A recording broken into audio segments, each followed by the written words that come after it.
লাহৰীঘাটৰ যিজন মূল দুৰ্বৃত্ত তেওঁৰ নাম হ'ল ইমদাদুল ইছলাম। মই আগতে চিনি নাপাওঁ ভালকৈ তেনেকৈ। তেওঁক কৰায়ত্ব কৰিলে আৰু তেওঁ পুলিচৰ আগত বোলে কনফেশ্যনো কৰিছে যে সেই সময়ত যিটো মোৰ ওপৰত আক্ৰমণ চলিছিলে লাহৰীঘাটৰ যিজন কংগ্ৰেছৰ MLA আসিফ নাজাৰৰ ডিৰেকশ্যনত পৰামৰ্শ মতে তেওঁ মোক আক্ৰমণ কৰিলে। মই বুজিয়ে পোৱা নাছিলোঁ, মইনো আসিফ নাজাৰৰ কি পানী খোৱা পুখুৰীত বি ঢালিলোঁ। কিন্তু যেতিয়া এইবিলাক কথাবিলাক ওলাই পেলাই এই দুৰ্বৃত্তজন জেললৈ গ'ল আৰু তেওঁৰ ওপৰত চাৰ্জশ্বিটটো পুলিচে দাখিল কৰিলে, তেওঁৰ কনফেশ্যনকে আদি কৰি পেলাই চাৰ্জশ্বিটটো দাখিল কৰিলে। গতিকে চাৰ্জশ্বিট দাখিল কৰাৰ পিছত যেতিয়া এই দুৰ্বৃত্তজন বেইলত ওলাই আহিছিলে তেতিয়া মই খুব আচৰিত হ'লোঁ যেতিয়া আমাৰ MLA জনে তেওঁক গৈ পেলাই গামোচা পিন্ধাই পেলাই আদৰণি জনালে, ঘৰত নি পেলাই আদৰণি জনালে। অকল সেয়াই নহয়, তাৰ কেইদিনমানৰ পিছত এই ইমদাদুল ইছলাম বোলাজনক আসিফ নাজাৰে আমাৰ কংগ্ৰেছ দলৰ MLA জনে নি পেলাই একেবাৰে গৌৰৱ গগৈৰ ঘৰ পোৱালেগৈ আৰু গৌৰৱ গগৈৰ ঘৰত গৌৰৱ গগৈৰ হতুৱাই তেওঁক বৰ সসন্মানে আকৌ গামোচা তামোচা পিন্ধোৱালে। এই কথাটো মই যেতিয়া ভিডিঅ'টো দেখিলোঁ, মই বাহিৰত আছিলোঁ, মানে মই সমষ্টিত আছিলোঁ, তেতিয়া মই লগে লগে ফোন কৰি পেলাই গৌৰৱ গগৈক ক'লোঁ যে এইটো বস্তু খুব অপমানজনক হৈছে মোৰ কাৰণে, কাৰণ এই মানুহজনক এনেকৈ চাৰ্জশ্বিট দিয়া হৈছে, এই মানুহজনে মোৰ ওপৰত আক্ৰমণ কৰিছে। মই সাংসদ আৰু অভিযোগ মতে আমাৰ নিজৰ দলৰ MLA জনে এই ঘটনা যদি গোটেইটো ইঞ্জিনিয়াৰিং কৰিছে তেতিয়াহ'লে এইটোতো খুব দুখৰ কথা, বৰ আশংকাৰ কথা আৰু এইটো সঁচাকৈ বৰ উদ্বেগৰ কথা। গতিকে মই গৌৰৱ গগৈক ক'লোঁ। গৌৰৱ গগৈয়ে অৱশ্যে মোক ক'লে যে তেওঁ চিনি পোৱা নাছিলে বুলি কৈছে প্ৰথমতে। এইটো হয়ও।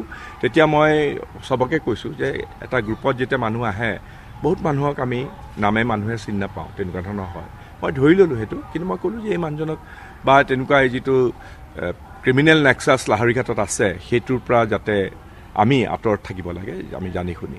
কিন্তু মই তাৰ পৰৱৰ্তী পৰ্যায়ত আকৌ মই খুব দুখ পালোঁ যে তাৰ পিছদিনাখন, তাৰ পিছৰ দিনাখনেই মৰিগাঁৱত এটা প্ৰগ্ৰেম হৈছিল, অফিচিয়েল প্ৰগ্ৰেমত আমাৰ দলৰ জইনিং প্ৰগ্ৰেমত। সেইদিনাখন ময়ো আছোঁ ষ্টেজত, বহুত মানুহ আছিলে। কিন্তু ইতিমধ্যে মানে মই সেই মানুহজনকতো চিনিয়ে পাইছিলোঁ তেতিয়া, ইমদাদুল ইছলাম বোলাজনক। সেইজনক আকৌ আসিফ নাজাৰে আনি গৌৰৱ গগৈৰ সৈতে বহুৱাই দিলে ষ্টেজত। মইতো তেতিয়াতো আৰু কোনো চিন ক্ৰিয়েট কৰিব খোজা নাই, কিন্তু মই লগে লগে আমাৰ জিলাৰ সভাপতিজনক ক'লোঁ যে এই মানুহজনটো এনেকৈ এজন অপৰাধী আৰু তেওঁ জেললৈ অহা যোৱা কৰি থাকে, তেওঁ মোৰ ওপৰত আক্ৰমণ কৰাৰ এটা সুস্পষ্ট অভিযোগ আছে, পুলিচৰ চাৰ্জশ্বিট আছে, গতিকে তেওঁক ইয়াতো বহুৱাটো উচিত নহয়। কিন্তু তেওঁক আৰু তাৰ পৰা কোনেও নমাব নোৱাৰিলে, তেওঁ ঠিক গৌৰৱ গগৈৰ পিছফালে বহি থাকিলে। এই কথাটোত মই খুব অপমানিত বোধ কৰিলোঁ।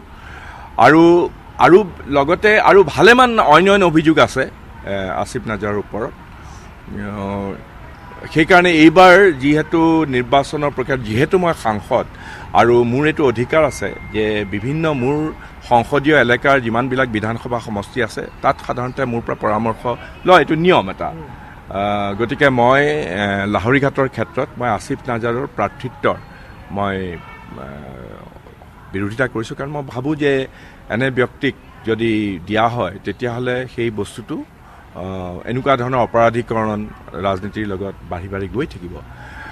কিন্তু মই দলৰ ভিতৰত আটাইতকৈ বেছি আৰু দুখ পালোঁ যে আমাৰ স্ক্ৰিনিং কমিটিৰ এজন উত্তৰ প্ৰদেশৰ চাহাৰানপুৰৰ MP, তেওঁৰ নাম হ'ল ইমৰান মাছুদক দলে অসমৰ স্ক্ৰিনিং কমিটিৰ মেম্বাৰ হিচাপে পঠিয়াইছিলে বিভিন্ন জেগাত ভ্ৰমণ কৰিবৰ কাৰণে। গৌৰৱ গগৈ ডাঙৰীয়াই আকৌ বৰ কৌশলগতভাৱে ইমৰান মাছুদক লগত আসিফ নাজাৰকে দিলে। যিকেইদিন আছিলে 4-5 দিন, 6 দিন, 7 দিন বা 10 দিন আসিফ নাজাৰ ডাঙৰীয়াক ইমৰান মাছুদৰ লগত দিলে হয়তো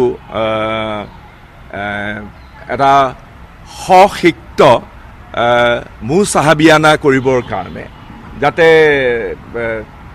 নিজৰ মানুহ বুলি গণ্য কৰে। আৰু ইমৰান মাছুদে, সেইজনে হ'ল ইমৰান মাছুদ, মোৰ এজন সতীৰ্থই হয়, UPৰ এজন সাংসদ। কিন্তু যিদিনাখন এই গোটেই মোৰ অভিযোগ মই আমাৰ প্ৰিয়ংকা গান্ধী ডাঙৰীয়ানকো দিলোঁ আৰু মই ভাবিছোঁ যে দলে এই বিষয়ে এটা গুৰুত্বপূৰ্ণ সিদ্ধান্ত ল'ব আৰু এজন সাংসদ হিচাপে মোৰ মন্তব্যক আৰু মই এইবিলাক চব গোটেইবিলাক প্ৰমাণ পত্ৰ দিছোঁ। এইটো নহয় যে মই কিবা ৱাইল্ড এলিগেশ্যন দিছোঁ, গোটেই চাৰ্জশ্বিটৰ কপি দিছোঁ, ফটো দিছোঁ বা বিভিন্ন ধৰণৰ বেলেগ বেলেগ যিবিলাক এভিডেঞ্চ সেইবিলাক দিছোঁ। গতিকে মই ধৰি লৈছোঁ যে এইটো আমাৰ দলৰ উচ্চ নেতৃত্বই এইটোত এটা গুৰুত্ব দিব। কিন্তু অৱশ্যে সেই মিটিংখনততো মই মেম্বাৰ নহয়, যিখন চেণ্ট্ৰেল ইলেকশ্যন কমিটিৰ মিটিং, যিখনত সভাপতিত্ব কৰিছিলে মল্লিকাৰ্জুন খাৰ্গে ডাঙৰীয়াই। তাত সেই সভাখনত আমাৰ ৰাহুল গান্ধী ডাঙৰীয়া আছে, আমাৰ কে চি বেণুগোপাল আছে, আমাৰ প্ৰিয়ংকা গান্ধী ডাঙৰীয়ানী আছে, আমাৰ দলৰ একেবাৰে উচ্চ নেতৃত্ব আছে, জিতেন্দ্ৰ সিং আছে, লগতে আছে আমাৰ দলৰ সভাপতি গৌৰৱ গগৈ।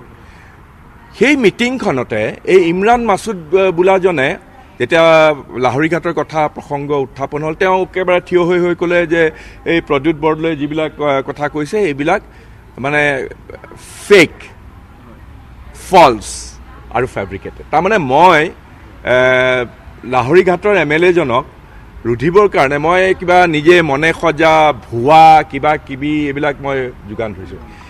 আৰু সেই সময়ত মই আশা কৰিছিলোঁ, পিছত যেতিয়া মই গম পাইছোঁ যে অন্তত, কাৰণ যিহেতু মই নাই, মোৰ দলৰ সভাপতিজনে গৌৰৱ গগৈ তাত উপস্থিত আছিলে, কিন্তু তেওঁ কোনো কথা নক'লে, মুখেৰে নক'লে। তেওঁ এই কথাটোত মই খুব অপমানিত বোধ কৰিলোঁ, কাৰণ মোৰ নিজৰ দলৰে, মোৰ অসমৰ সভাপতিজনে যদি গোটেইবিলাক তথ্য পাতি তেওঁক দিয়াৰ পিছতো, জনাৰ পিছতো তেওঁ যদি অস্বস্থামা হত ইতিজাতীয় এটা মনোভাৱ লৈ পেলাই ইমৰান মাছুদৰ মোৰ বিৰুদ্ধে যিখিনি কথা তাত একেবাৰে দলৰ উচ্চ নেতৃত্বক দাঙি ধৰিছে সেইখিনিৰ হয়বৰ দিয়াৰ নিচিনাই হ'ল। গতিকে মই সেইকাৰণে এই কথাত ভীষণ ক্ষুণ্ণ হ'লোঁ আৰু মই ভাবিছোঁ যে মোৰ ওপৰত এইটো বৰ ডাঙৰ অপমান, আৰু যিটো মই কওঁ যে আই ফিল ভেৰি হিউমিলিয়েটেড। আৰু সেইকাৰণেই মই অন্যান্য প্ৰসংগও আছে, প্ৰণালীগতভাৱে বহুত ধৰণৰ অপমান কৰা হৈছে, বহুত ধৰণৰ কাৰ্যক্ষেত্ৰৰ পৰা আমাক বেলেগ বেলেগ ধৰণে আঁতৰাই পঠাবলৈ চেষ্টা কৰা হৈছে, আৰু এইবিলাকে মনত আঘাত দিয়ে, কাৰণ আমিতো বৰ আন্তৰিকতাৰে সৈতে কংগ্ৰেছ কৰিছোঁ।